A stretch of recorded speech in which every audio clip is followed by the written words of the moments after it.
It's time. It's time to cover Horizon Forbidden West here on Platinum Hunters, a game that many people have been anticipating for 5 years now. We honored all the content that came before this game, and now it's time to take on Guerrilla Games' newest release. And I must say, what a wild ride the story ended up being. I'm going to be very diligent in this guide not to spoil any of the game's storylines and rabbit holes, as this game is still very new. But I will say that this story is much better than the first one, and it goes to some wild places that I didn't expect.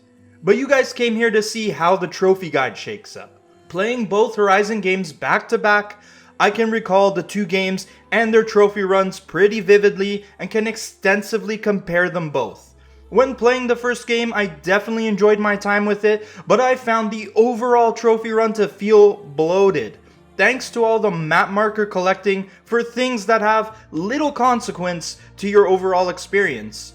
If you are saying to yourself, this is no different than any Ubisoft game or most open world games, yeah, I agree with that, and that's the issue with the genre on the whole. But when it comes to Horizon Forbidden West and its own trophy guide, even though on the surface it looks similar in scope to the first game, I think Guerrilla Games was a bit more thoughtful this time around. I'm going to elaborate on this further as we cover all the trophies you can find in this machine hunting romp of a game. They didn't fix the trophy names though. They still annoy me immensely. For shame, Guerrilla. This is Platinum Hunters, the show where we take a look at everything it takes to get the Platinum Trophy and whether it's worth the effort to achieve it. If you guys are still working on the last game, Horizon Zero Dawn, I have 2 guides on the channel right now that will help you out. There's the trophy guide for the base game and getting that Platinum Trophy, and I also have a guide for the Frozen Wilds DLC that'll help you get 100% of those trophies. And don't forget to subscribe to the channel for more trophy guide videos just like this one. You might just find your next Platinum Trophy.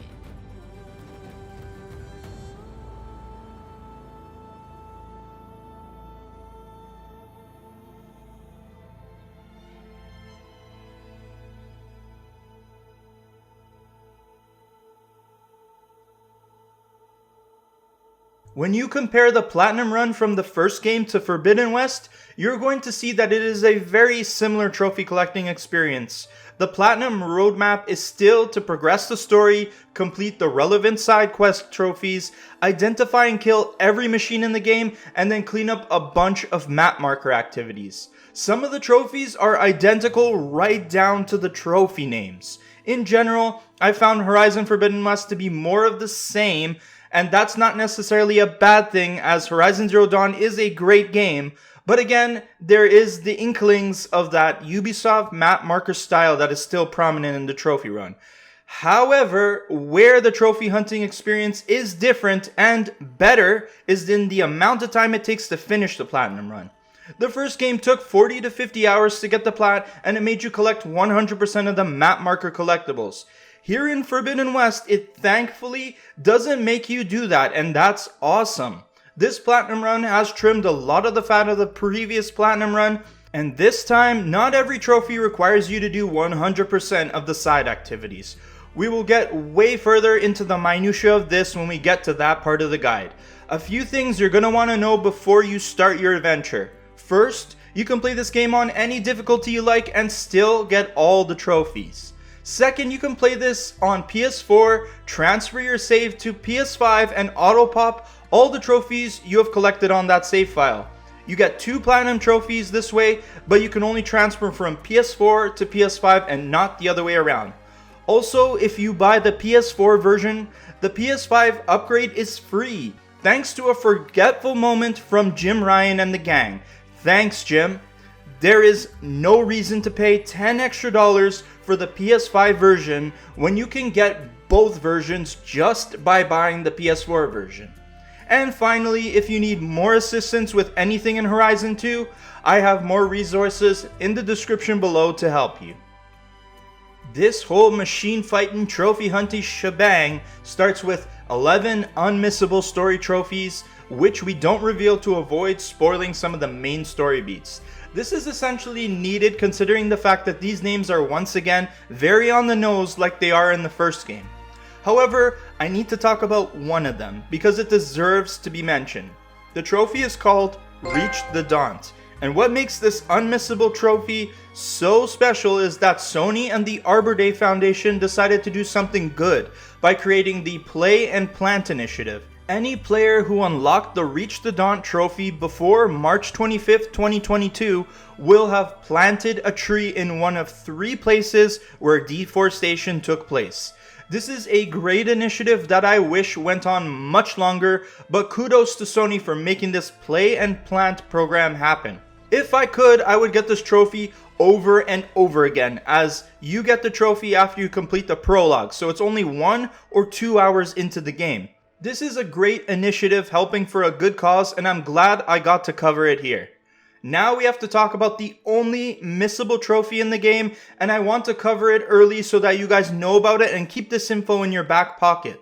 The trophy is all machine type scanned, and it's missable thanks to 2 machines that only appear in specific main missions. The machines are called Specter and Specter Prime, and while the Specter enemies can be seen a bunch of times in different main missions, the Specter Prime is only found in the last mission. So when you see them, and I don't need to show you what they look like, you will know it when you get there, open up your focus and make sure you scan them. If you die to that enemy, you will need to scan them again as the progress will be lost. This could all be fixed if Guerrilla Games decides to make the final mission replayable like it is in the first game, but for now you have to know this information going into the last mission so you don't have to do a whole other playthrough of the game. Check in the description below for any updates on this trophy. I am hyper focusing on these 2 machines, but you need to scan every one of the 43 machines you can find in the game. Don't worry, the rest of the 41 machines can be found in the Forbidden West overworld. As well, you only need to scan the species once to add it to your machine catalog. There are different elemental versions of each species and even stronger, beefier apex versions, but you only need to scan each once. Once you scan all 43 machines, including the Specter and Specter Prime species, don't forget about them, then you will get the trophy. You will also have to take down every machine once to get these 4 trophies on screen now. All 43 machines are categorized in this way, and unfortunately, while you are hunting these machines, there is no way to tell exactly which ones you are still missing. However, once you finish the machine catalog, you can then use it to cross-reference with your machine kills progression further down the menu. The list tells you how many times you've killed that type of beast, and if a certain species doesn't appear on that list, that's how you will know you are missing it. Yes, it's annoying to have to do the cross-reference work yourself, but this is how you're going to find the last ones you need to collect for these 4 trophies. While you're working on these 4 trophies, there are plenty of machine-related trophies to go after, and again, if you have done Horizon 1's Platinum recently, this is going to feel familiar. The amount looks daunting, but the Tore Off 100 Components trophy will go by very quickly as you are hunting down beasts and completing the game.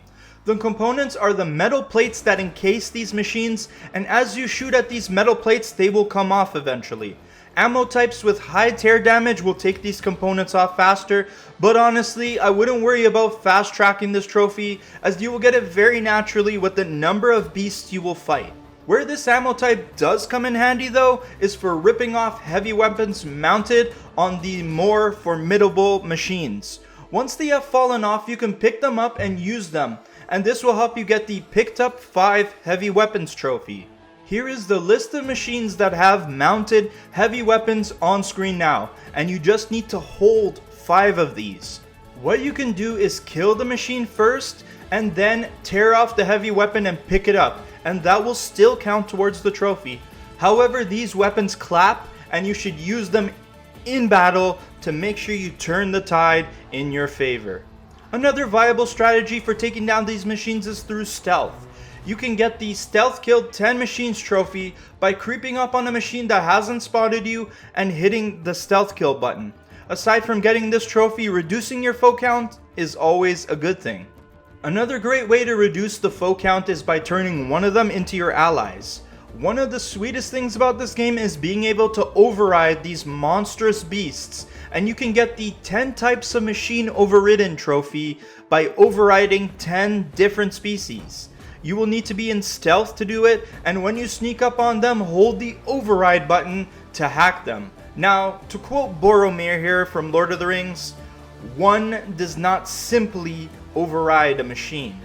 You will need to unlock the ability to override certain beasts by completing the cauldrons. This introduces us to our first set of collectible trophies, which we will cover the rest later in the guide. Your first cauldron will be introduced as part of the story, and you will get the first core overridden trophy when you complete the first one. Think of these cauldrons as dungeons where you make your way to the main core, solving puzzles and maneuvering through the environment as you go. The cores are usually guarded by a big machine, and once you defeat it, you can override the core, which will unlock the ability to override a set of machine species. If you want to be able to override any machine you lay your eyes on, you will need to complete all 6 cauldrons and get yourself the All Cores Overridden trophy. Once you complete all the cauldrons, you'll have instant access to overriding 19 different machines. But wait, I thought you said getting all the cauldrons will let me have any machine I want. I don't make the rules, sorry. This time there's an extra step. Inside your base, you will find a tool called a Fabricator, and you can use it to unlock the last 24 overrides, which requires you to gather certain materials. But for the 10 types of machine overridden trophy, the 19 is enough to get you the trophy, and you just have to seek them out in the overworld. 3 of those 10 overrides should be the mechanical beasts you can mount to get you the Road All Regular Mounts trophy. These are the Chargers, Bristlebacks, and Claw Striders. You will get the opportunity to override a Charger and mount it from the very beginning of the game, but the Bristleback and Claw Striders have to be unlocked through the cauldrons. Thankfully, none of them require you to use the Fabricator, so this trophy is much simpler to unlock. Now there is one more machine you can mount, and trust me, it's a good one. Closer to the end of the game, you can get the ability to mount a Sunwing and soar through the sky on the back of this majestic metallic bird. I loved this so much and decided to use fast travel less and less. Upon unlocking the Sunwing mount, you can use it to get the trophy completed 2 flying mount quests. You just need to complete any of these 4 quests on screen now to get this trophy. The Way Home is a side quest, and the other 3 are errands, so if you want to complete them quickly, do the errand ones. You will also need the Sunwing mount to help you get the trophy completed a long guide for maintaining your glide for at least 60 seconds. Just hop on a Sunwing and hover upwards towards the top of a mountain till you hit the skybox. Then hop off the mount and deploy the glide. Enjoy the ride down from the highest parts of the map. The trophy will pop when you hit the 60-second mark. That'll do it for the machine related trophies, and now we can focus on Aloy's weaponry and abilities. The last trophy that I got before the Platinum trophy popped was the Reached Level 50 trophy. This is indeed the level cap, and just like the first game, you have to hit it. Thankfully, XP isn't too hard to come by, and you will get it doing quests, side activities, and killing machines. You will reach a point where you are done everything you need to do for the trophies and have to grind out the rest of the level climb. You can either take your time clearing out the rest of the activities, or you can take down big machines that usually net you a cool 5,000 XP each one. You will also pick up the Reached Level 20 and Reached Level 30 trophies as you go and play through the story. The skill tree is back with more awesome abilities this time, and you won't need to max it out for the Skill Tree Learn trophy, although I did have enough skill points to max it out by the end of the Platinum run. Leveling up, completing quests, and doing side activities will give you your skill points that you need to fully invest in one skill tree purchasing everything. You will also have to fully invest in just one Valor Surge so you can get the fully upgraded A Valor Surge trophy. The Valor Surges are the biggest triangle on the grid that needs to be unlocked by purchasing the surrounding skills. Once it's unlocked, spend more skill points to upgrade it to its max potential. These special moves are awesome and have their own special uses, whether it's extra damage, extra stealth, more health, and so on. Lastly, these medium-sized upside down triangles are for weapon techniques, and you need to unlock them for the Unlock 3 Weapon Techniques trophy. Now the trick here is that it has to be weapon techniques for 3 different weapon classes in order for the trophy to pop. So one skill tree might only give you weapon techniques for 1 or 2 weapons, so you will need to get the rest from another skill tree. There are lots of different weapon types in the game, and thankfully your weapon wheel is expanded from 4 to 6, so you can wield more of these at a time. Collecting one of each type of weapon will net you the Obtained All Weapon Classes trophy. It doesn't matter the rarity of the weapon, you just need to collect one of these 9 weapon types on screen now. You can either play through the story and collect most of them as rewards, or you can collect different variations of the weapons by purchasing them through various merchants in the world. Particularly, the hunting grounds are a great place to look for them. You might want to pay attention to which elemental types these weapons can shoot, because for the Used All Elemental States trophy, you will need to use each of the 6 element types at least once. The 4 original types, Shock, Fire, Frost, and Acid, return in this game, but now you add in 2 new ones, Plasma and Purge Water. For each of these elements, you need them to activate their elemental state, so when you are firing them at the machines, the elemental circle needs to fill to the max. Scan the machines and check for their weaknesses, as that is the easiest way to fill the circle on the elemental type and check it off the list. This trophy is a lot easier to get than I am making it sound, and trust me, you will get the trophy very easily so long as you have a weapon with each elemental type. These next couple of trophies are related to the workbench and upgrading your kit. You have your weapons and your armor, and you will collect a lot of both over the course of the adventure. But go to the workbench and get the Upgrade 3 Weapons trophy by choosing 3 from your collection and upgrading them at least once. It's also the same situation for the armors and the Upgrade 3 Outfits trophy. Choose 3 outfits and upgrade them once each. Each piece of gear will require different resources to upgrade them, but the first upgrade usually asks you to spend resources you have in abundance, like metal shards. Speaking about the weapon upgrades, in particular, upgrade 1 of your weapons until it can accommodate 2 weapon coils. For the Enhanced Weapon with Coils trophy, you need to equip 2 weapon coils on any weapon. You'll probably want to add it to a higher grade weapon that might have the weapon coil slots already unlocked, instead of seeking out the necessary resources and going the upgrade route. But either way, as long as one weapon gets 2 weapon coils, the trophy will be yours.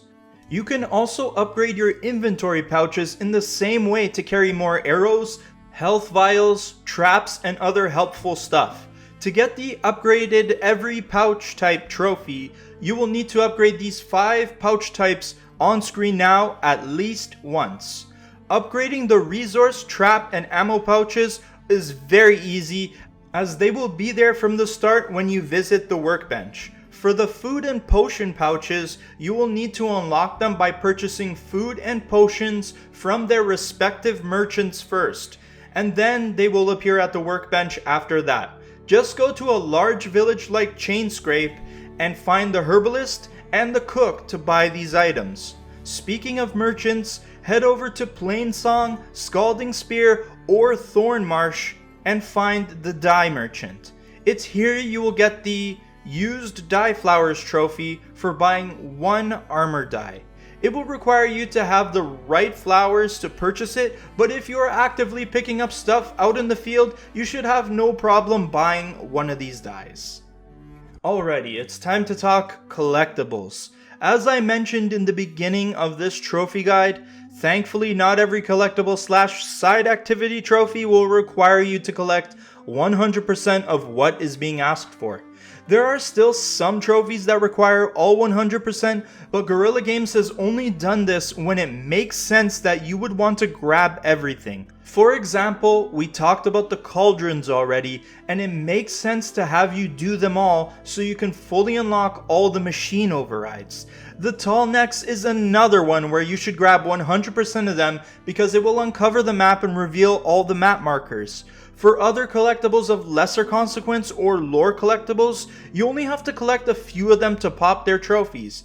I love this approach to collectible trophies, as many games, even Horizon Zero Dawn, just want you to collect everything on the map. It's grown old and stale after so many years of this, so I'm glad that the collectibles in this game were done this thoughtfully.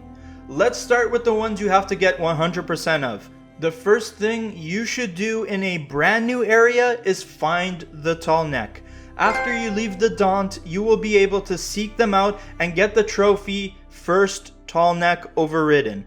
This time, if you want the All Tallnecks Overridden trophy, it's going to get a little weird.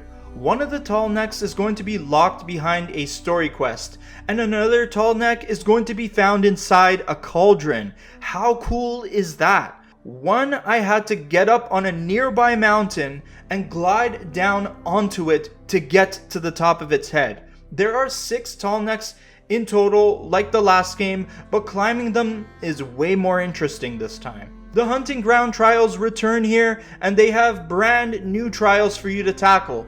Only this time, instead of having to complete them at their highest ranks, the game is okay with you besting the bronze time limit. So beating all trials at a single hunting ground unlocks the trophy, obtain 3 stripes at a hunting ground. Then there are 3 more hunting grounds to visit for a total of 4 hunting grounds and 12 trials. If you beat all 12 trials, you'll get the obtain 3 stripes at all hunting grounds trophy. Again, a bronze medal is good enough if you're not feeling ambitious. Next, we have something brand new to this game, and that's the melee pits. These are challenges where you have to pull off the new melee combos that you unlock in the warrior skill tree, so make sure you save some skill points to fully invest in the warrior skill tree. Ultimately, you will need to fight through all these melee pits to obtain the trophy, Defeated the Enduring. There are a total of 15 challenges across 4 melee pits, and each pit ends with a showdown against a boss. Now, because the names of these trophies are so literal, the Enduring is a side quest that you have to do to get the trophy, and it requires you to beat the 4 melee pits first. This side quest is like taking your final test, and it's an awesome battle that I really don't want to spoil, but once you defeat it, the trophy will be yours. While doing the melee pits, you will also get the Performed 3 Melee Combos trophy if you haven't already gotten it out in the wilds. This will be unlocked when you use any of the 3 combos you unlocked in the warrior skill tree. There are many to unlock, and the melee pits will force you to perform them, so have no worries about this trophy. Now it's time to complete all of the rebel camps, which are essentially like the first game's bandit camps, but have bosses like the one in the Frozen Wilds DLC. You'll get the first rebel camp completed trophy when you clear out all the riffraff in your first rebel camp. You can either do this using stealth, or you can announce your presence and just mow down the lot of them. There are a total of 6 rebel camps to clear out, and upon completing the 6th one, you will get the Defeated Asura trophy. Who is Asura? Well, you have to confront her at the final rebel camp and see where that storyline takes you. Again, I don't want to spoil it. You just gotta see it for yourself. We still have more side activity trophies left to cover in this guide, as well as these side quest trophies. But let me know you made it this far into the trophy guide by hitting that like button. With every like, I am tearing metal components off of the YouTube algorithm's armor, looking for a way to hit its weak point and take down the vicious beast. For the rest of these collectible / side quest trophies, you won't need all 100% of them. Let's start with the completed 4 Rebel Outpost trophies, where you only need 4 of these 18 total. These Rebel Outposts are just smaller versions of the Rebel camps, so I'm happy they only made you do it a few times. Then there is the 2 Gauntlet runs trophy, and honestly I would have been okay with doing all of these. You get to hop on a charger or bristleback and participate in a race along a track against some opponents. You just have to do 2 out of the 4 found on the map, and they are a great addition to the game. There is only one arena on the map located beside the Memorial Grove location, and you will have to go there and fight some beasts to get the completed Arena Challenge set trophy. The arena will give you challenges where you have to fight different machines under a time limit, and there's a bunch of them split into sets, progressively getting harder. For the trophy, you will only need to beat the 4 challenges under the first set called Amateur. There are 5 sets in total, but the other 4 are optional if you want to continue fighting through the arena. The Salvage contracts are a series of fetch quests where you collect a bunch of resources that will net you some gear or weapons when you bring them everything they need. There's a total of 4 salvage contractors in the lands, but for the completed a set of salvage contracts trophy, you only need to do all the contracts for one of those people. Do at least find all 4 of these guys though, cause they sell some pretty rare stuff that you can use to upgrade your current gear. Now it's here with this next side activity trophy where Aloy gets to slow down and play a board game. For the Defeated Machine Strike Challengers trophy, you will need to learn how to play the game and defeat 2 opponents' armies. Machine Strike feels like playing a tactics game, like Advance Wars, Fire Emblem, or Final Fantasy Tactics, where different pieces have different movement patterns, terrain affects your damage output, certain pieces have different costs, and so on. So it gets pretty complicated if you have never played one of these games before. So what I suggest you do is to go through the tutorial given to you by the Machine Strike player in Chain Scrape, then challenge and beat her army, then go to Barren Light, which is the next village over, and defeat that player. That will be the easiest route to beating 2 players and getting the trophy. Then you can decide if you want to keep playing this fun little mini game after that. Next up is the completed 3 Relic Runes trophy, where you have to find 3 of the 9 Relic Runes on the map, complete their door puzzle, and collect the relic behind it. I suggest waiting until you get the Fire Gleam and Metal Flower abilities before tackling some of these puzzles, because these abilities will be needed to solve the puzzles for these doors. Then our last side activity trophy is called Recovered 5 Different Collectibles, and the 5 different collectibles you need for this trophy are Relic Ruins, convenient, Vista Points, Black Boxes, Survey Drones, and Signal Towers. You just need to find one of each of these different collectible types, and they will all be marked on the map in abundance as you continue your journey through the Forbidden West. It's great that we only have to collect one of each of these, as these are mostly lore collectibles, so the player can indulge in the lore as much as they desire instead of spending hours upon hours looking for these things. Each collectible type has their own different way of finding them, and once you grab one of each, you will get the trophy. The last part of this trophy guide is going to be dedicated to the side quest trophies that could be deemed spoiler-ish, but I'm only going to be using enough information just to cover how to get the trophy. First, we are going for the Save the Daunt trophy, which will be comprised of 4 side quests you can start when you are in the Daunt area at the beginning of the game. These 4 quests on screen now can be found in these areas of the Daunt. These quests will pop up at different times, and while there are more side quests to be done in the area, these 4 are the ones you should look out for. A similar multi-quest trophy is called Choose a Desert Commander, and is comprised of these 3 side quests. This time, you just have to speak to an NPC named Draka, and all 3 parts of the story will follow each other. Just see the storyline through to the end to get the trophy. From here on, I recommend completing the main story to the end before you complete these 3 side quest trophies, so that you don't have to start and stop them mid-quest. You will be helping out our crew members. First, you aim for the Heal the Land Gods trophy by helping Zoe complete the side quest, The Second Verse. The land gods refer to the plowhorn machines, and inside of this side quest, you have to help resurrect some of them. Everything you need for this trophy will be fully encompassed inside this side quest, the second verse.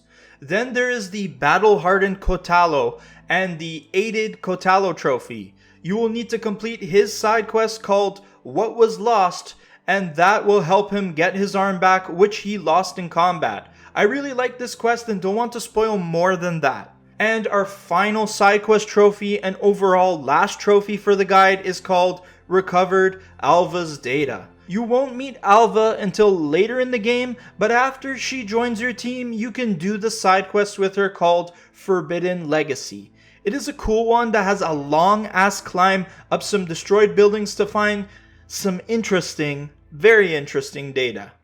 Once you've completed all these side quest trophies, finish grinding to level 50 and that will be everything you need for the Platinum Trophy run.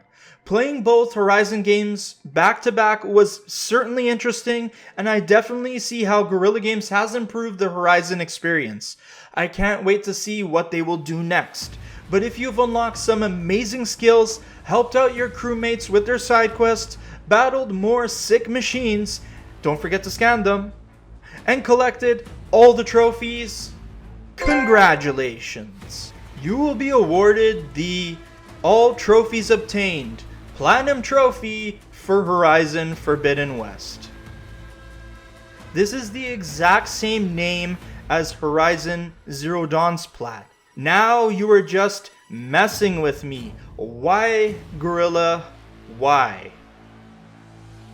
As of the recording of this video, no DLC or add-on trophy sets have come out for Horizon Forbidden West, but if the first game is anything to go by, I expect this game to get DLC similar to the Frozen Wilds DLC, and I would put money on this. So check in the description below to see if any new Platinum Hunters New Game Plus episodes have been released covering Forbidden West DLC.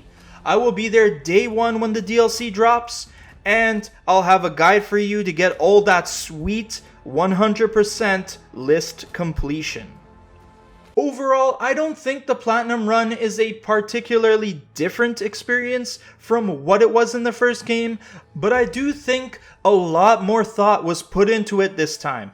It's shorter than the first one because now you don't have to go to every single map marker that exists on the map, and that's a good thing. When the side activity benefits your completion experience or gives you an excellent story, then the game makes you complete it for the trophies. Otherwise, the trophy run just lets you dabble in some of these less consequential side activities and collectibles. It may not sound like I'm praising the Platinum experience as a whole, but I am. It's a much better experience than the first one. After this, I won't be playing any open world map marker style games for a while, but I enjoyed my time with Horizon Forbidden West and its Platinum run. I think I've done a pretty damn good job avoiding spoilers and not spoiling anything in the main story, but I will say that the direction taken for the main story was something that completely surprised me. I am all in on a third game whenever Guerrilla Games decides to drop it. This one took a while to make, but the wait was certainly worth it. And I'll be back for more Forbidden West content whenever DLC drops. Where there are more machines to hunt, I will be there to take on the challenge. Or get slapped around. One or the other. Probably the other, let's be honest. That's it for this video. I hope you enjoyed this trophy guide for Horizon Forbidden West. I've been covering a lot of new games and I don't think that's going to stop anytime soon, but I have a community post in the community tab on my channel where I'm asking you guys what PS3 or early PS4 games do you want to see on the channel. Go in there, go into the comments, let me know which one you want to see, and I definitely want to cover some of the older stuff because that's one of the reasons I started this channel in the first place. So there's more content coming, I'm just working on them, pumping them out, and I'll see you guys in the next video. Don't forget to subscribe, and I hope all your trophy hunting expeditions go immensely well. Peace out.